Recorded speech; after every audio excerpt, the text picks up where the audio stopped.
os tipos de vocação: a vocação secular e a vocação espiritual. E aqui eu quero demandar bastante tempo porque é um assunto muito gostoso. Eu tenho certeza que aqui a gente vai ter aqui alguns desenrolo bem legal. Então presta atenção. No texto de 2 Pedro, capítulo 1, versículo 10, diz assim: Portanto, irmãos, empenhem-se ainda mais para consolidar o chamado e a eleição de vocês, pois, se agirem dessa forma, jamais tropeçarão. Olha que texto forte, né? Empenhem-se em consolidar o chamado e a eleição de vocês. Olha, e se você for pegar esse texto, no original, ele tem um termo muito interessante, que é o seguinte: quando a gente fala de chamada, a gente está falando daquele eclésias lá atrás, ó. Então, ou seja, ele tá dizendo, é como se ele estivesse dizendo assim, ó, se empenhem em consolidar aquele compromisso que vocês fizeram com Deus de agregar, né, nessa missão geral da igreja e a eleição, ou seja, você se apresenta diante de Deus e Deus confirma você com aquelas habilidades para fazer o cumprimento. E quando a gente fala sobre as vocações que Deus pode usar, existem dois tipos de vocação: a secular e a espiritual. Quando a gente fala de vocação secular, nós estamos falando de pessoas que o Senhor Jesus vai levantar com um propósito de trazer para a terra benefícios que vão auxiliar no cumprimento da missão da igreja. Inclusive, a grande maioria das pessoas dentro da Bíblia são chamadas com esse propósito. Se você for observar no Antigo Testamento, você vai ver, por exemplo, quem tinha chamado secular: Davi. A Bíblia fala que ele não foi ungido para ser sacerdote, ele não foi ungido para ser profeta, ele não foi ungido para ser diácono, entendeu? Ele tinha uma unção de rei, uma unção de administrador. José também, Neemias, Salomão, ok? Os juízes, de uma forma geral, eram pessoas que tinham um chamado secular. Ou seja, eles tinham uma habilitação que tocava as pessoas, mas que por meio do que eles faziam, o Senhor Jesus estava com eles. Então, existe uma grande importância e necessidade nos dias de hoje que nós entendamos essa diferença. E também existem aqueles que têm chamados espirituais. E o que são os chamados espirituais? Né? É o chamado para o sacerdócio, é o chamado para os 5 ministérios, que nós vamos falar mais para frente, né? Eu vou explicar sobre essa vocação espiritual. Então, a sua vocação, ela pode ser secular, ela pode ser espiritual, mas se nós formos olhar principalmente o texto de... Tem um texto de 2 Pedro, agora não me recordo o endereço, que diz o seguinte, né? Lembrei, vós, 1 Pedro 2,9: Vós sois sacerdócio real, nação santa, povo de propriedade exclusiva de Deus. E também, né, a Bíblia fala que ele hoje ele é rei e sacerdote, ou seja, Jesus em si, mais uma revelação, olha que coisa interessante. Jesus em si, ele acumula tanto uma vocação secular, que é o reinado, o domínio, quanto uma vocação espiritual, que é o sacerdócio e o cuidado do povo.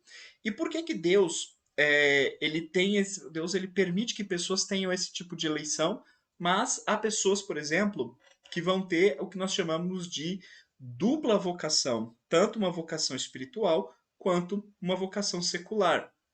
E eu quero fazer um adendo muito importante, porque é o seguinte, muita gente acredita que assim, se eu tenho então um chamado secular, eu não preciso me preocupar em fazer nada espiritual.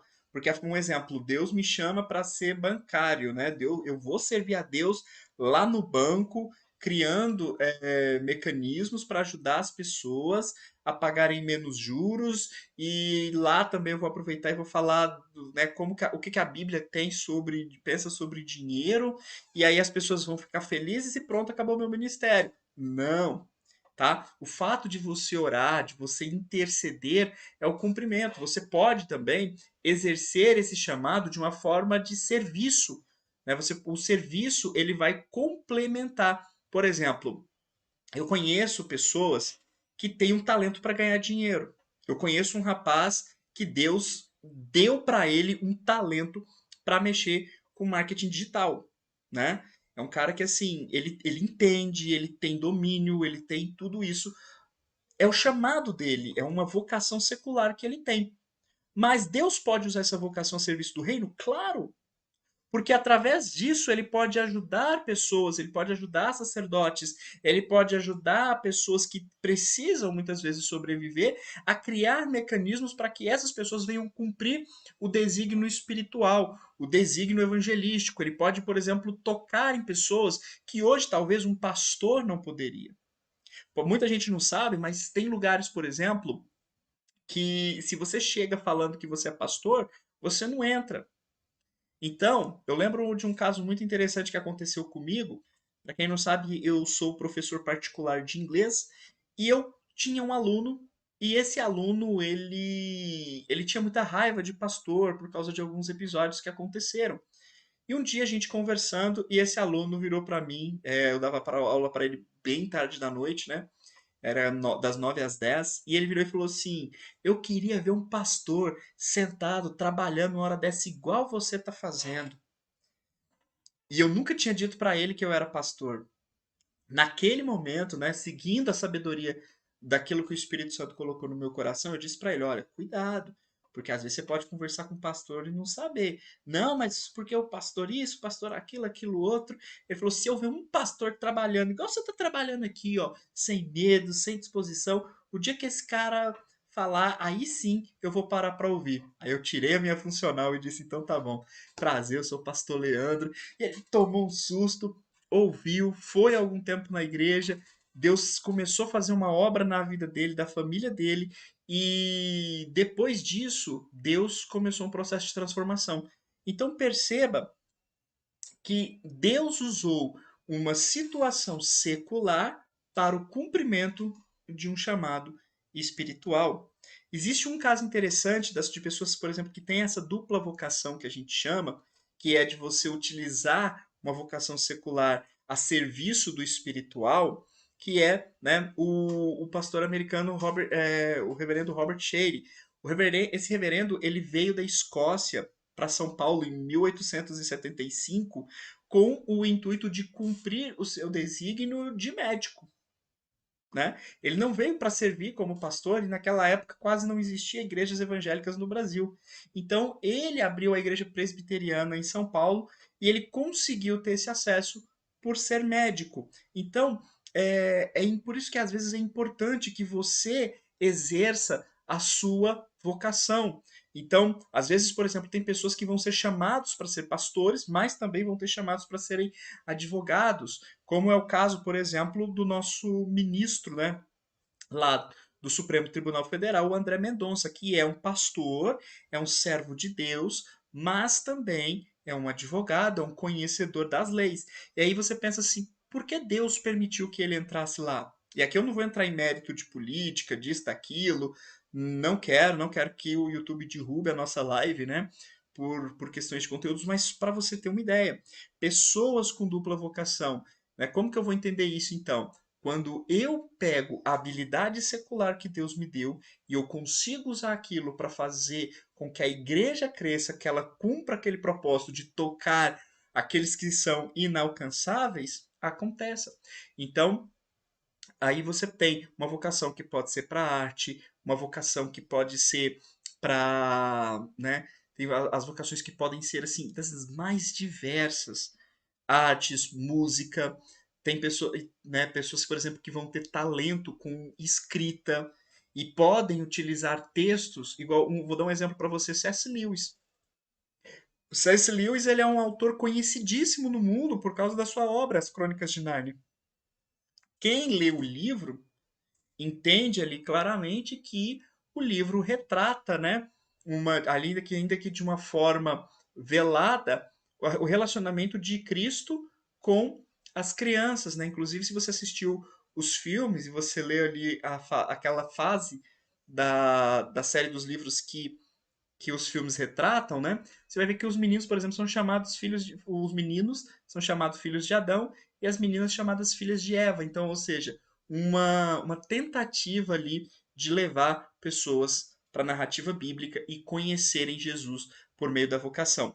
Então, essa é a vocação secular, né? Para ficar bem claro e resumido, são as habilidades que eu tenho, que são utilizadas na sociedade, mas que permitem com que eu exerça um contato e possa apresentar Jesus para as pessoas. E aí cabe a mim dizer esse tipo de cumprimento. E talvez seja por isso que muitas pessoas têm dúvida em cumprir o seu chamado, porque na cabeça delas, elas acreditam que o chamado está relacionado, por exemplo, eu tenho chamado de ser obreiro, e é só isso que interessa, as outras coisas não. Às vezes, por exemplo, eu conheço uma irmã da nossa igreja que ela foi enfermeira há muitos, muitos anos, e quando você olha para ela, você vê claramente aquela pessoa que nasceu para cuidar, ela vive de cuidar. Então, assim, quantas pessoas talvez ela teve a oportunidade, através daquele chamado, né, através daquela vocação da saúde de cuidar de pessoas, ela pode ter colocado a minha sogra mesmo, né? Minha sogra trabalhou muitos anos como enfermeira e ela contava que quando ela converteu, várias vezes ela ia no leito e orava pelas pessoas, ou seja, ela exercia um chamado espiritual por meio de uma função secular. Então, é por isso que é importante você entender o como Deus ele tem para poder falar sobre isso, né? Como que Deus pode falar pra gente sobre esse tipo de coisa, ok?